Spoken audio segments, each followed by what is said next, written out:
back when I was about 16 years old. Because of my living situation, at least twice a month I'd have to make a 2-hour drive from a city area back to my parents' house in a rural area. I'd say about 90 minutes of that drive was just country road with nothing but valley corn or some other crop on either side, with the occasional farmhouse or something that you think people might go in and out of willingly along the way. Because of how used to this drive I'd already been beforehand, I didn't think much of driving. That long stretch of no cell service, no phone booth area, nothing had happened yet, so surely nothing would happen ever. Right in the middle of one of those drives back, while the night was slowly taking over, as I was driving, I saw a flash of light that was weird. Maybe just a momentary anemic moment. Another flash. Well, maybe someone coming this way has their high beams wonky or something. Another flash. All right. Something's wrong. I slow down a bit so as not to get blinded periodically and swerve off the road and try to figure out what was ahead. Further in the distance, I think I see a person actually multiple my eyesight's well and good at this time in my life. So I was putting 2 and 2 together, getting close enough to realize there were 4 people on this shitty country road lined up across it as if to make a roadblock to prevent any cars from passing through. Another note to this is that I don't see any car around them that they could have come in. Don't remember any farmhouses or sheds nearby either. The rest of this encounter felt like it took place in the span of an hour because of my anxiety, but it was likely no more than 5 minutes. In hindsight, I'm driving maybe 10 as I'm getting closer and realizing that I'm definitely, without a doubt, approaching a line of 4 grown-ass people with huge bright white masks on staring in my direction. 2 of them definitely have bats or some other distinctly long blunt objects, and one person is holding something that the flashes are coming from. I've seen enough horror movies and heard enough stories about crimes on roads like this to think in that moment, I only have 2 options: slow down and hope they eventually parked way around my car, running the risk that they could very well get the jump on me in my dinky car, or pick up the pace and disregard whether or not they'll have the chance to move out of the way when I potentially accelerate through them. I decided the latter. I had no means to protect myself with other than a bat in the trunk of my own car. And at the time, I was a young teen who could easily get knocked down with a solid slap because of my build. And my car was shit enough to where if I stopped, I wouldn't doubt someone could break in with easy force. Now, hearing gravel and dirt kick up from under my tires, I was more freaked out at the potential I could drive myself off the road, along with taking out some strangers who I am now dead certain are carrying bats as I accelerate towards them. I'm proper freaking out, but I've accepted that this was the decision I made from the adrenaline of fear of any situation. I accelerated more, and thankfully, the 2 that were directly in my way lunged out of the way just in time to not get hit. I stopped accelerating to catch my breath and see them in my rearview mirror. The other 2, for some reason, trying to haul us towards my car as if they could catch up. And it became so real in that moment that there were people who were intentionally trying to get the jump on me in the middle of fucking nowhere.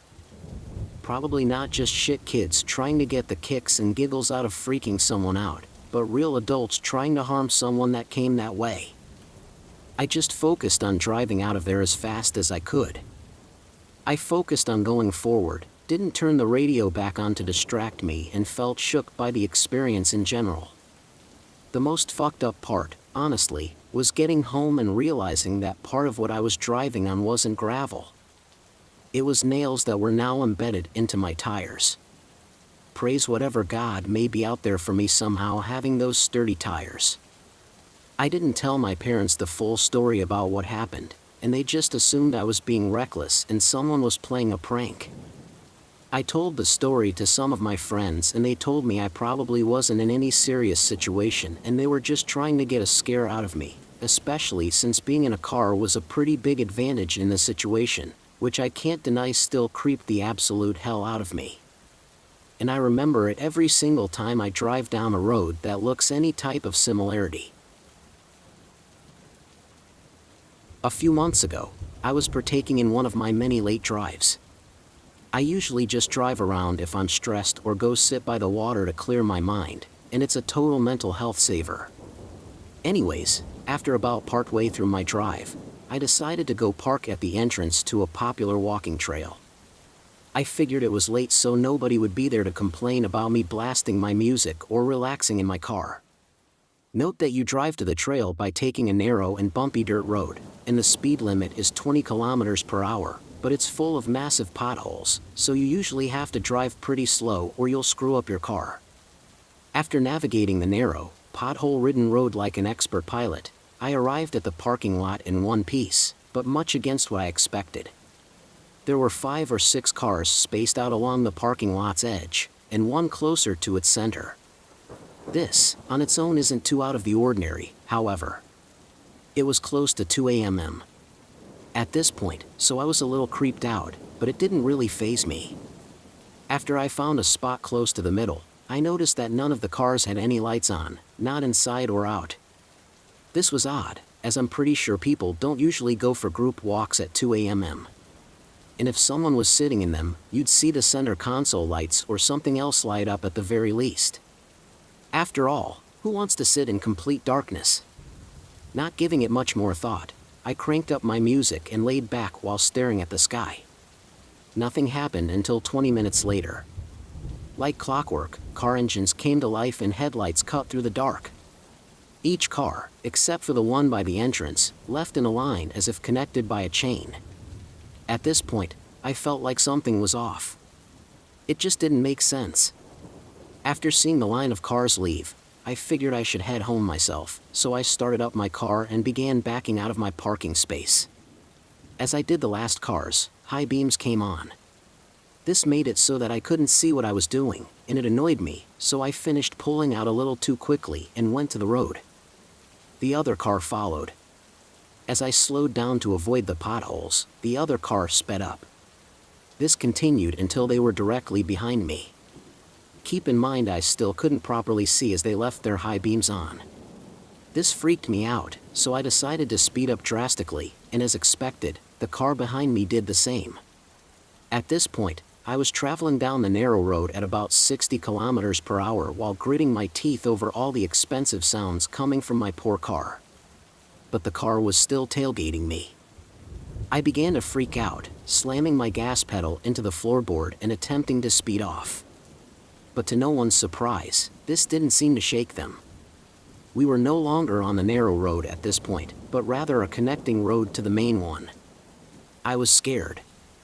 I needed to think of something fast, or I might end up on a milk carton or some missing person report. And that was all I could think about. Then I saw it. Up ahead there was a sharp turnoff onto an area that overlooks the water. Think of it like a deep shoulder that you can park in while facing the lake. This was the perfect place for me to loose the car behind me. As I got closer, I continued to speed up. I was traveling at well over 80 kilometers per hour. Then once I got a couple meters away, I slammed on my brakes and turned my wheel as sharp as I possibly could, almost ending up in the bushes. As I did so, the other car shot past me and continued down the road. I felt so relieved. After gathering myself, I pulled out and drove down to the intersection to go home. I was home free and coming down off of an adrenaline rush higher than the CN Tower. Finally the light turned green and I could go. But as I did, I saw the car driving down the side street that went to the water and it sent chills through my spine. What if I stayed there rather than driving back? What did these people want from me? I'm truly glad I never had the opportunity to find out. I live in a county that was pretty rural until the last 10 years. The biggest town in our county is pretty crowded now, overcrowded, and I hate it. I moved from there to the countryside. I like where I live, except it can be really creepy at night because for miles and miles it's dark without any street lights. One thing about this county is that the main roads always get backed up real quick. Either there's an accident or whatever, so it pays to go the back roads. The back roads, like any other rural place, are less populated, dark and have lots of trees. Anyway, a few years ago, something happened that almost made me stop using them. I was driving home kind of late one night. I decided to take one particular back road that shaved off 10 minutes from my commute home. I was tired and had to get up early, so I was going fast trying to get home soon. This road is a little more populated than some, but it is super spooky in some stretches because there are huge trees alongside the road and their branches and leaves make a tunnel of sorts. So I'm zipping through and round a curve. Up ahead, I see what I thought was a giant garden flag. You know the flags that people put up in spring in their yards? Well, I thought it was a weird flag because it seemed like it was fairly tall and large and it was in the middle of the road. As I get closer, my headlights hit it and it's not a flag. It is a person, a lady. She was wearing a red fez. I live in rural Maryland. You just don't see a fez every day. A long, flowy white dress and an orange reflective sash across her chest. A little strange because she's in the middle of the street. As I drove past her, it got weirder. As dark as it was, as I drove by, I could see she was about 60, she had glasses, and I could see her bright blue eyes. She looked in my passenger window and she started doing this weird bounce thing. I thought she was going to try and get into my car. Mind you, I'm going pretty fast. I don't know what it was about her, but she freaked me out. I didn't think she would rob me. I really thought she was a soul snatcher or a skinwalker. I honestly didn't think she was human. I can't adequately describe how creepy she was. I sped past her as fast as I could. I kept glancing in my back seat to make sure she had not materialized in my car.